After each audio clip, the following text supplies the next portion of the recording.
Hey guys, how's it going? In today's video, I'm doing a bit of a solo camp. We're going to go on a bit of adventure. Now, I've just pulled up at my favourite site here. It's one of my favourite sites to come.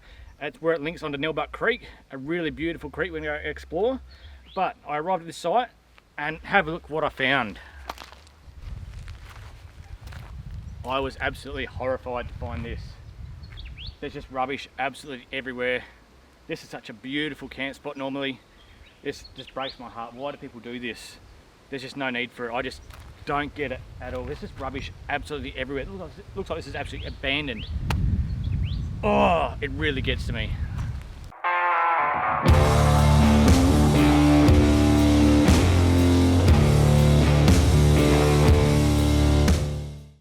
We're starting from Rawara Creek, just 5 kilometres from my house. I consider myself extremely lucky to have so many beautiful locations so close to home.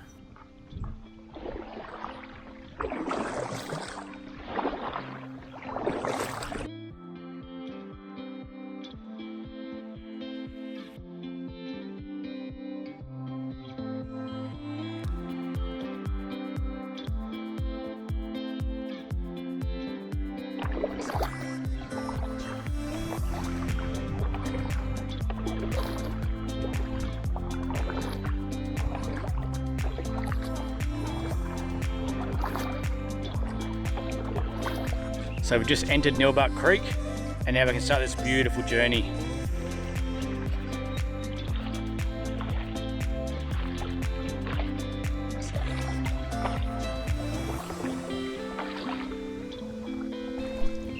This is so incredibly peaceful.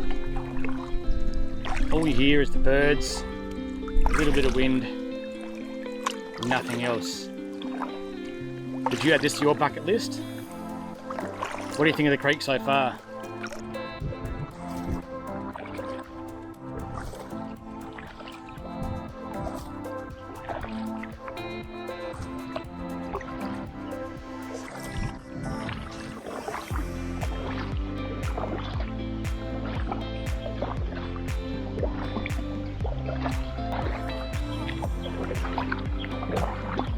One thing you do have to be careful of is there's submerged logs everywhere, but most of them are.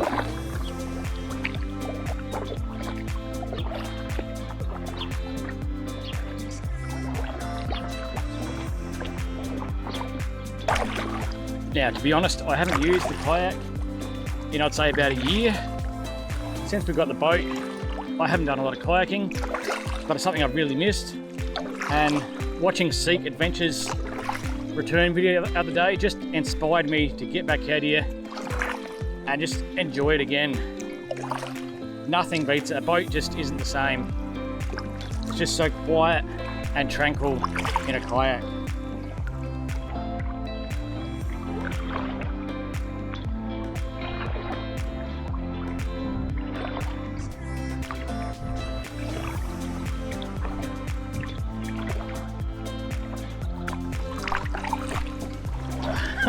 I've got to say one thing, unlike the video on Seek Adventure, his kayak was spectacular. I've got an old fishing kayak which does, if you have it flat out, probably 5 kilometres an hour. And the rest of it is barely walking speed.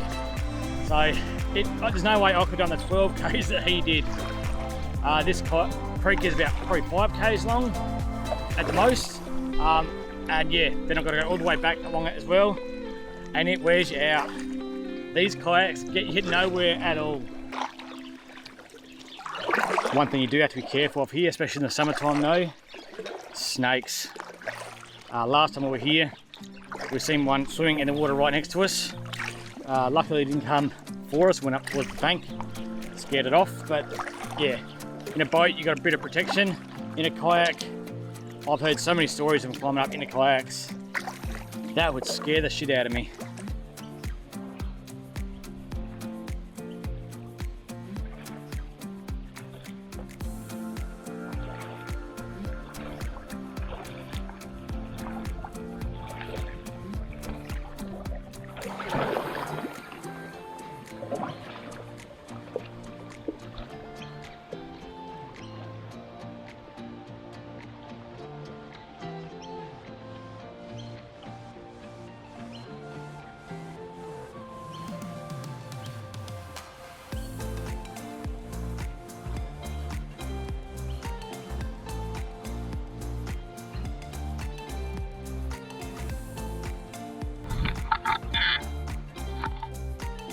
you know, rolling back for these cameras sucks. It wears you out. Let me know in the comments if you'd like me to do a video of kayak fishing, just a video of just fishing straight out the kayak. It is fantastic fun.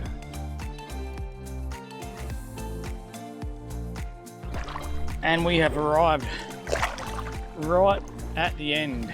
Whee! Be careful here, it's very shallow. So, whoop, there you go, there's one log. And I'll bottom out there. Now, let's jump out and have a look. At the end of the creek, we've reached the Murray River. Down that way is Headings Cliffs, where you see a lot of my sunset photos of those nice red cliffs. One day I'd love to take the boat along the creek, keep going along those cliffs and all the way to the Woolshed Brewery, have a drink and come all the way back in the boat. But there's no way I could do that in a kayak. But let's see how far out we can walk here.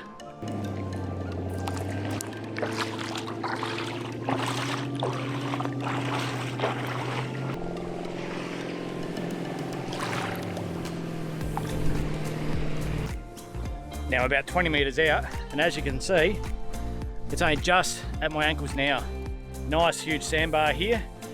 Good little camping spot there. Only accessible by boat though, so it's nice and remote.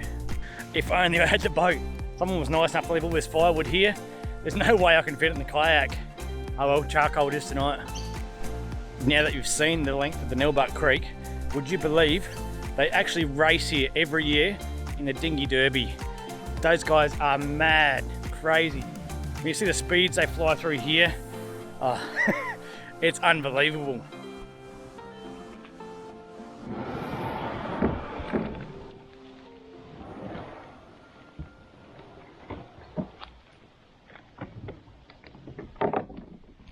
How could you not want to come and visit this place? Just look how beautiful it is. This is what I'm taking off from. Look at that. That is just spectacular.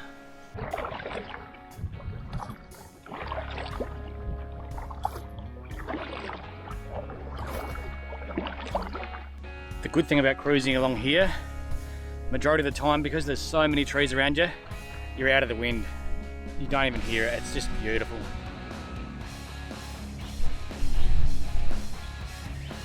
Finally, I'm knackered. We have reached the end of the creek.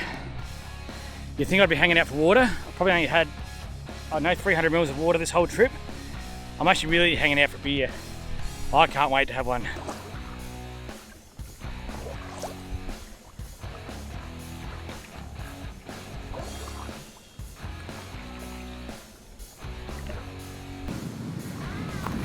We're finally back.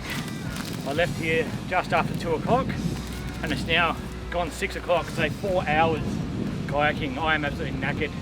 I am so unfit. I've drank way too much beer. Now, I really wanted to stay here. Haven't camped here in probably over a year now. Perfect spot for a sunset. I've actually got some really nice sunset shots. Sunset. I can't say it. I haven't even started drinking yet.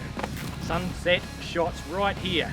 But unfortunately, because of all that mess, I'm going to pack up, head a couple k's down and find a better spot. Hopefully it's a lot cleaner. Alright, let's get packed up.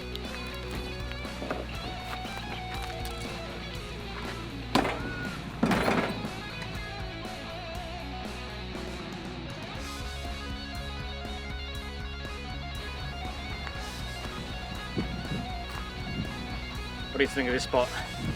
Wasn't far down the road. Nice view of Rawau Creek. This is another creek that led on to Nellbuck Creek. Finally done driving. Finally crack a beer. Let's get this charcoal going. Cheers. I laughed when I seen this. The fire pit's still got a built up layer of a combination of foam and sand that blew up last time I was cooking the lamb roast doing that live stream, and the whole roast just got ruined. I wasn't watching it, I was too busy talking on camera. The roast was cooking behind me and the roast was ready. I was just waiting for the veggies, and out of nowhere this wind just picked up. It was just nice and calm before that, and my roast just got sandblasted with sand and sea foam, and by the time I realised it had already caked on there and ruined the whole roast. I was so disappointed. As usual, we've got our charcoal starter here with some charcoal in it ready to go. Just some fire lighters on the ground here. We'll see if we can get those lit. There's a lot of wind around at the moment, so it's not easy. I might have to go the old-fashioned way in a minute with a lighter. Before we go to the extreme of a lighter, I'll try this first, see if this still works in the wind. Bit of petroleum jelly and some cotton buds. So grab a cotton bud. Nice coating of jelly on it. And we'll get a few of those in there. Oh, that's a thick one. Oh no, stay there. That really sticks to your hands though. Right, we'll see if we can get a spark with that. If not, then we'll go lighter.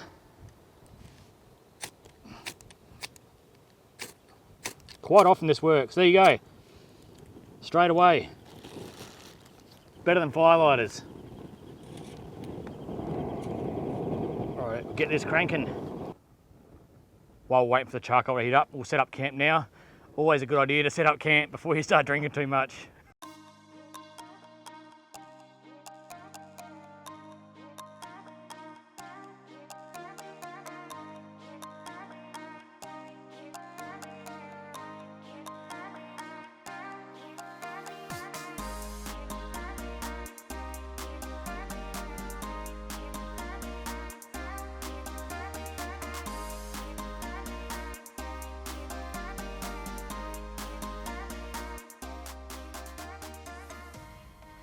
I still get a lot of questions from you guys how the 23 rooftop tent is going. As you can see from that video, it is quite time consuming setting it up. It is, I don't know, 5 to 10 minutes on your own, and that's just a casual pace. But no matter what brand rooftop tent you go, in this style, where it folds in half, they're all the same. No matter whether you went Darchie, Adventure Kings, they're all the same sort of setup. There's no difference at all. And if I was going to be doing a lap of Australia, for example, there's no way I'd want to set this up every single night. It would just get too annoying. I'd much rather one day, considering it's $5,000 to $7,000, have a rooftop tent where you just got 2 straps at the back here, undo them, push it up, and that's it. All your bedding is set up, ready to go. There's no 10-minute setup and pack up each morning. But I've got to say, in this category of rooftop tents, the style that fold in half, I still believe the 23 is the best one. Now, I'm not sponsored by them at all. I did my research, and that black layer on the inside of this canvas, that won me over everything else. And for those that have been asking, have I had any issues with it so far? No, nothing has gone wrong at all. So far, the straps, everything is still way better than my previous one. I can't fault this at all. Great rooftop tent. For those of you that haven't been watching my live streams and keeping up with what's been happening, as you can see, there's no fridge here anymore. No fridge slide, no fridge, it's gone. I sold the Clearview fridge slide and the King's fridge. And now, for a couple of weeks, all I've got is an ice box. I'm changing to an upright fridge. I want the Bushman's 85 litre upright fridge. I'm gonna save a lot of weight. That fridge slide was fantastic. I absolutely loved it. I can't fault that at all as a product. But my car is that old and gutless. I need every bit of weight saving I can get. And that was an extra 40, 45 kilos that I'm gonna save now. So that upright fridge only weighs, I think, 21.5 kilos. So it's extremely light, as light as a normal fridge, but I'm saving the weight of the fridge slide. So I'll be able to access everything easy. And I was also getting sick of digging down to the bottom of an esky, oh, sorry, not esky, I'm used to esky now, fridge, trying to find what you wanted. Whereas the upright fridge, I can just open it up and grab what I want out instantly. And also today, before I come here, I went into work and fitted 2 kick-ass battery trays for my 170 amp hour slimline kick-ass AGM batteries. So now they're nice and secure. Beforehand, the fridge slide was helping this battery here be secure, but when I took the fridge slide out, I've been lazy, and all it was securing this battery in was my recovery bag sitting next to it.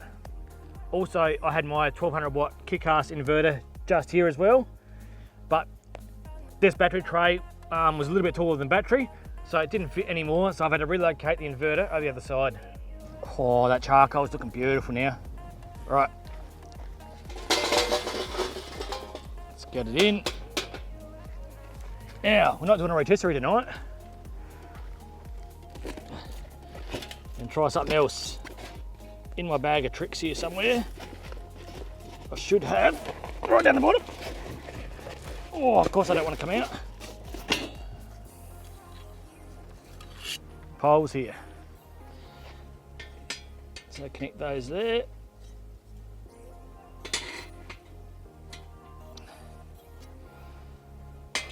Probably won't need the outside ones. Now I've got the camp oven out. Rightio, get the camp oven out. This is not a flash meal. This was a last minute, I'm going camping. What do I bring from home? So I searched the cupboards at home and found whatever I could find. So today, get out of there. Oh, if you haven't got one of these, awesome little thing. I paid full price for it. It's a little tripod. So it's a hook. When you're doing your lid, hold your lid nicely. But then also when you get your lid back, it's a tripod as well. So you can use this as a tripod here. So you get your hook or tripod clamps on, sorry. That way there. So then you can use your hook there, hook it, stand it there, and your lid is up off the ground. You don't have to worry about putting it on a hot surface. Cool little thing. I always carry this in the camp oven. Right. Now, what are we going to put in the camp oven? Oh, I did buy a couple of little things from Woolies after I found what I was cooking. Oil. So let's get this on the camp oven. Trim it out. Throw her on.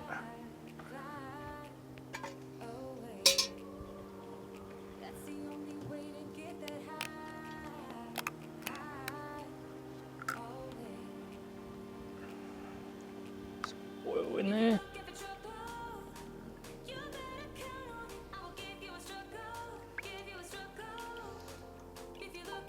Now, last time I did this, people asked me what to do with the oil once I'd finished. You don't have to worry about that.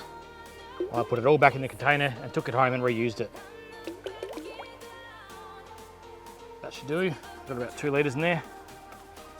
Right, now let's grab tea out. Told you it was simple. Fish and chips, straight out of the freezer at home. It is basic, but cooked in the camp oven. It was the best fish and chips I had last time. I absolutely loved it. I haven't got the whiting like I had last time. I bought whiting from Woolies. This time it's just frozen fish, but I'm sure it's still gonna be really nice. Now, it's a cast iron camp oven, so it'll take a while to heat up. Probably, I don't know, 1 or 2 beers. So we'll get back to you soon. Here's what I like. Jumping from a roof that is almost too high. Laying on the grass, I close my eyes. Playing my guitar till my fingers are numb. I always try to let my spirit fly away. That's the only way to get that high away. If you're looking for trouble, you better count on it. I will give you a struggle, give you a struggle. If you're looking for trouble, I am the needle who will push your bubble, yeah. 'Cause I don't wanna fight pieces wood. I'm not backing down. If you're looking for trouble. Smoking now, she's definitely ready, finally. Let's get some chips on, hopefully without it spraying all over me, like that. Be very careful because bits of ice still coming off of this, straight into the hot oil. So be very careful. Dropping half of them on the ground.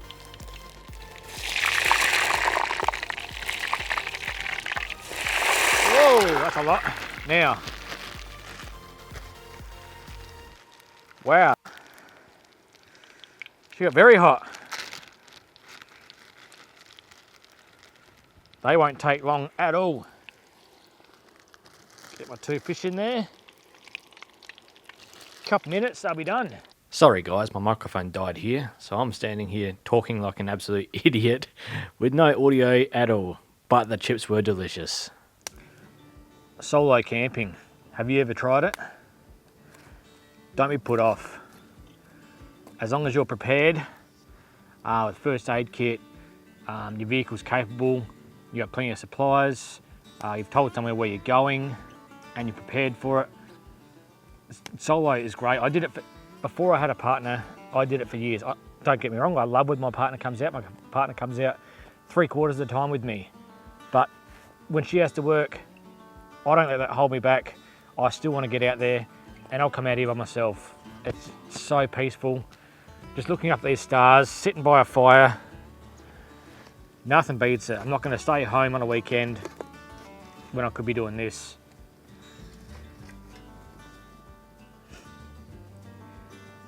Why don't you just tell me in the comments, if you have solo camped before, where was it? How'd you go? A lot of people that I've spoken to are put off by solo camping, especially at night time. They're like, how do you do it? It's Australia. We're not in America. We don't have wild bears, mountain lions, cougars, anything else trying to eat us. All we have here is foxes, kangaroos, rabbits. During the day you see snakes. There's nothing to worry about here.